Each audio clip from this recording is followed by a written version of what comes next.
Kahit sino maaaring maging biktima ng mga online loan apps. Hindi lang kahit ordinaryong tao. Paalala ko lang.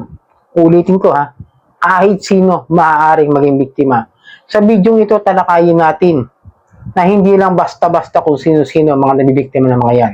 Pero bago ang lahat, maglalambing ako sa inyo. Napakipollow po ang aking mga social media account, ang Facebook, TikTok at ang aking YouTube channel. At kung nakatulong sa inyo ang video ito, malaking tulong din po ang inyong pag-like, malaking tulong din po ang pag-share. At para updated po kayo sa mga usapang online lending apps, ay pakihit lang po yung notification bell para sa mga ating mga previous at updated online loaners videos. At disclaimer, hindi ko po kayo hinihikayat na mangutang dito sa mga online lending apps. Hindi rin po ako all promoter, hindi po ako all agent, hindi po ito sponsored. Ako po sumisilip at nire-review po yung mga online lending apps. Kung ano ang proseso ng kanilang pagpapautang at kung ano ang proseso ng kanilang paniningil para magkaroon ako sa inyo ng shared real experience dito sa operation at mga sistema ng mga online lending apps. Diretso tayo sa ating itatopic. Kahit sino pwedeng maging biktima, pwedeng maharas, pwedeng maabuso, pwedeng pagbantaan, pwedeng ipahiya, at pwedeng singilin kahit wala kang utang. Okay? In my previous years na naging biktima ako sa simula, ngayon, natatakot pa ba ako sa kanila? Lalo akong takot. Lalo akong pinangangambahan. Pero, doon sa mga tao na nagsisimula pa lang mangutang, yung tinatawag ng mga beginner, yung walang alam, walang ideya, walang heads up dito sa mga online lending apps, papaalala ko lang sa inyo. Hindi masama mangutang. Normal po yung pangungutang. Pero kung tayo ay wala namang utang, at o kaya may nagkautang at tayo inabuso at nilabag yung karapatang pantao, ay pwede natin ihabla, pwede natin ireklamo. Pero hindi lang basta ordinaryo Pilipino. Hindi lang ordinaryong kapwa Pilipino. Marami na po ako nakausap, marami na po ako napanood, marami na po ako na experience. Hindi lang sa pagpamass filing. Ang dami.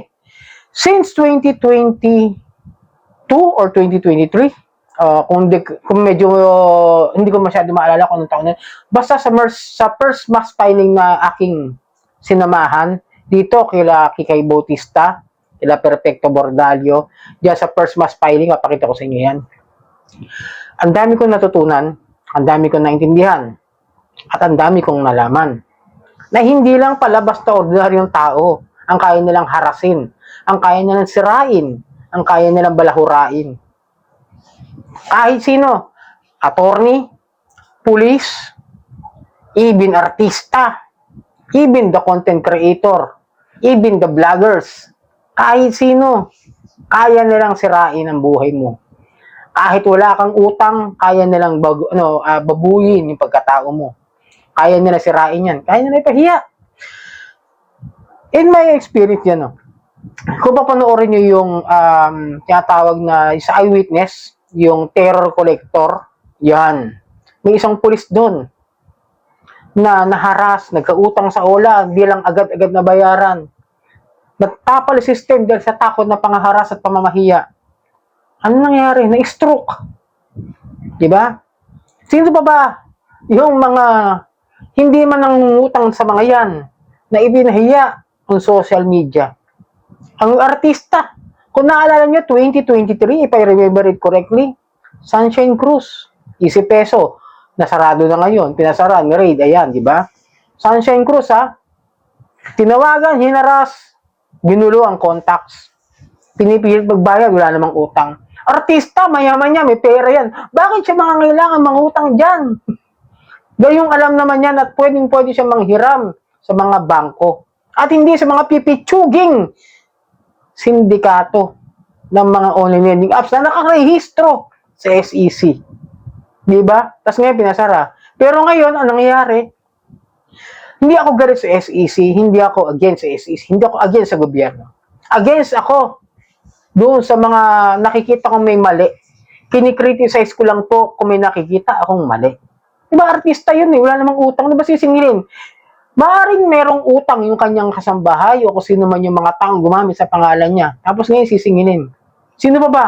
Mga attorney na nakausap ko. O yung mga pulis na nakausap ko.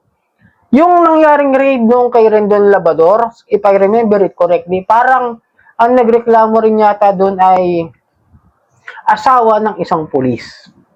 Di ba? Walang lusot. Naharas. At meron ding mga abogado na sinisingil ng utang dito sa online lending apps. Hindi ko lang na-screenshot, pasensya na kayo. Pero merong isang attorney na napanood ko kailan lang. Nakarang araw yata yun na nakatanggap siya ng message na magbayad daw ng utang. Kung hindi, ay ipapakalat daw yung kanyang tawag doon, yung kanyang mga utang doon sa mga kakilala o reference na ibinigay. Kung siya ay naging reference o kaya naman yung nandun sa contact list, so it means they are abusing the Data Privacy Act. Diba? Attorney, sisingilin mo. Sige, sabihin natin may utang yung tao. Pero dapat bang ganun ang kalakaran? Yung mga yan ay talagang papapatunayan natin na galing sa mga sindikato. Sabi mismo ng PAOK yan.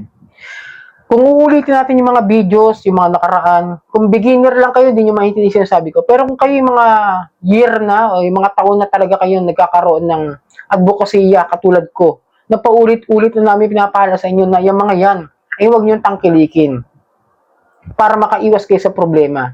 Kasi, ulitin ko, hindi naman lahat ng OLA ay tarantado o balasubas. Karamihan lang. Sabihin ko sa 100 na OLA, sabihin natin 90 dyan, is yung balasubas. Kaya nagugulat na ako dito kay SEC. Ang daming complaint, unfair debt collection, Data Privacy Act, harassment, pagpapadala ng kung ano-ano. Pero ayan, ni-revoke, ibinalik. Di wow! Ang dami akong tanong, ang dami akong questions about that. Sana magawa ng batas ng Senado. Sana pukpukin ng Senado, ng Kongreso, na mas paigtingin, laliman, yung mga ginagawang kalokohan nitong mga OLA. Na unfortunately, sabi nga ng PAOK, na ngayon nawala na ngayon si Atty. Gilbert Cruz at si Director Winston Casio sa PAOK. I don't know what will happen, pero paalala ko lang sa inyo, mas makakabuting iwasan ninyo yung pag-utang dito sa mga online lending apps.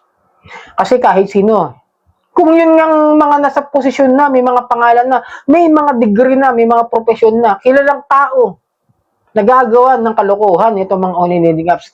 Tayo pa kayang simpleng mamamayan ng Pilipinas, ng mga Pilipino, na nangangailangan ng pangtawid gutom, pangtawid sa pangkabuhayan, tapos iigtingin, pahihiyain doon sa pautang na maigsing panahon, 7 days, anak ng kamote. Diba? Sana mag-isip bago kayo pumasok. Paalala ko lang sa inyo, mag-isip kayo, maglibong isip kayo, magmilyong isip kayo bago kayo pumasok o mangutang din sa mga online lending apps. Dahil lahat may maaaring maging biktima nitong mga online lending apps. So, sana nakatulong ang video ito. Muli, maglalabing ako sa inyo na pakipollow po ang aking mga social media account, ang Facebook, TikTok at ang aking YouTube channel. At muli, maglalabing ako na suportahan niyo po. Maraming po salamat sa ulitin.